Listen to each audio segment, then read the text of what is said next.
कि महाराजी देवी जो अभी 2022 में चुनाव लड़के विधायक बनी है, एक बार फिर से 2027 में अगर गायत्री जी जेल से नहीं छूटे तो समाजवादी पार्टी से, अमेठी विधानसभा से समाजवादी पार्टी की प्रत्याशी होंगी। और जिनको लगता है कि अखिलेश यादव जी कंफ्यूज नेता है, तो ये सब अपने मन से निकाल दें। अखिलेश यादव जी विदेशों तक पढ़े। नमस्कार। कुछ लोग अखिलेश यादव जी को बहुत ही कंफ्यूज नेता कहते हैं कि मतलब उनको समझ नहीं आता कि वो क्या करें। देखने के बाद लगता भी है कि कुछ ऐसा ही है। हाल ही में एक वाकया हुआ जब वह है समाजवादी पार्टी की ही विधायक हैं अमेठी से महाराजी देवी, अब पूर्व में समाजवादी पार्टी सरकार में मंत्री रहे गायत्री प्रजापति, उनकी पुत्री हैं अंकिता प्रजापति, उनकी शादी थी। उस समारोह में जब वो सम्मिलित हुए तो कई लोग जो प्रश्न चिन्ह उठाने लगे और सवाल करने लगे कि अखिलेश यादव जी एक कंफ्यूज नेता है, उनको कुछ सूझता नहीं है।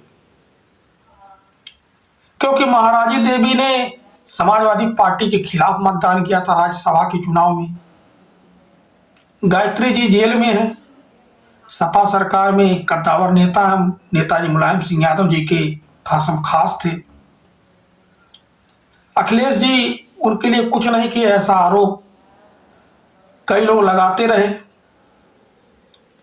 उसके बाद उनकी जो पुत्री हैं जिनकी शादी थी महाराजी देवी और गायत्री प्रजापति की, अंकिता प्रजापति की, वही अंकिता प्रजापति और उनके भाई अनुराग प्रजापति ने अभी जो 2024 का लोकसभा का चुनाव जीता है, इसमें जम करके उन्होंने अमेठी में स्मृति ईरानी के पक्ष में प्रचार किया, जम करके प्रचार किया। और अमेठी में चुनाव समाजवादी पार्टी तो लड़ नहीं रही थी, लेकिन गठबंधन के तहत यह सीट कांग्रेस को गई थी।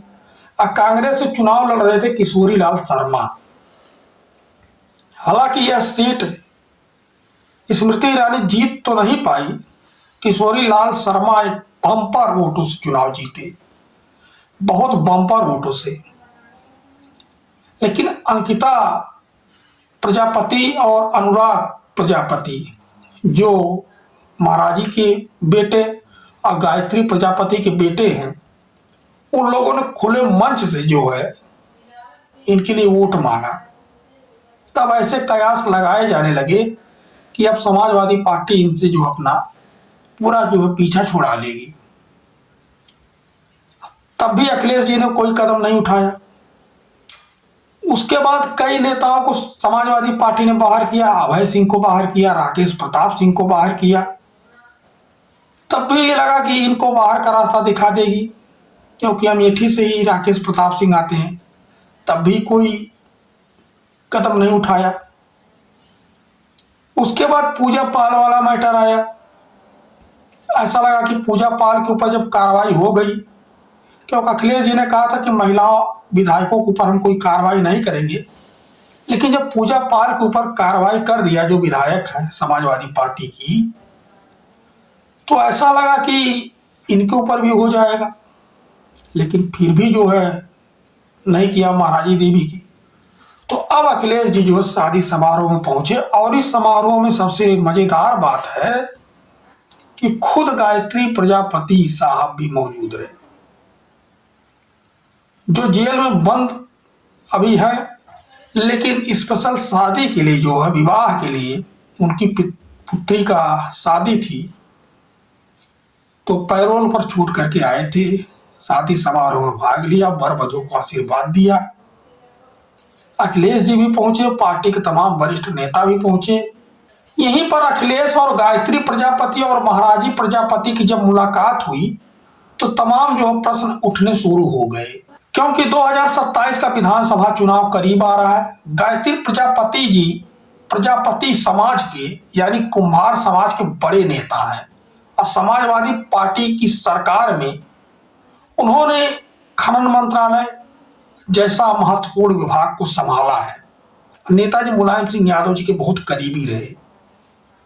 और जैसा हमने शुरू में आपको बताया कि कई लोग ऐसा आरोप लगाए, उनके परिवार के लोगों को ऐसा लगा कि अखिलेश जी उनकी रिहाई के लिए कुछ नहीं किए।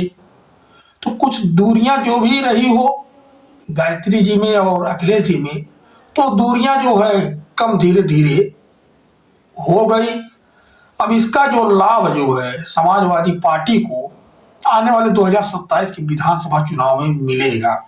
और यह भी एक स्पष्ट हो गया है कि महाराजी देवी जो अभी 2022 में चुनाव लड़के विधायक बनी है, एक बार फिर से 2027 में अगर गायत्री जी जेल से नहीं छूटे तो समाजवादी पार्टी से, अमेठी विधानसभा से समाजवादी पार्टी की प्रत्याशी होंगी और अखिलेश जी एक बार फिर से उनके पक्ष में जोर शोर से प्रचार करेंगे।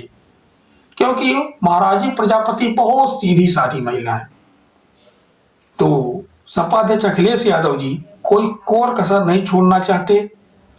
और जिनको लगता है कि अखिलेश यादव जी कंफ्यूज नेता है, तो ये सब अपने मन से निकाल दें। अखिलेश यादव जी विदेशों तक पढ़े, मिलिट्री स्कूल से पढ़े हैं। अखिलेश यादव जी मैसूर में पढ़े हैं। अखिलेश यादव जी की शिक्षा देखिए, अखिलेश यादव जी कोई चौथी पास नहीं है कि उनके पास ज्ञान ना हो। तो इसीलिए अखिलेश यादव जी कोई कदम उठाते हैं, उनका दाहिना हाथ जो काम करता है बाएं को नहीं पता रहता। तो इसीलिए अखिलेश यादव जी क्या कर जाएंगे वह किसी को नहीं पता। अखिलेश यादव जी अखिलेश यादव हैं। तो जो यह आरोप लगाते हैं वह सिर्फ इसलिए लगाते हैं कि पब्लिक जो है, अखिलेश यादव जो फॉलोवर हैं, वह आपस में ही एक शंका की निगाह से अखिलेश यादव को देखने लगे। बाकी अखिलेश यादव तो स्वयं में ही, आपने 2024 में उनका परफॉर्मेंस देखा, बीजेपी को ऐसा धूल चटाया कि वैसाखी सरकार चला रही है केंद्र में। बाकी अपनी राय अवश्य दीजिएगा। धन्यवाद।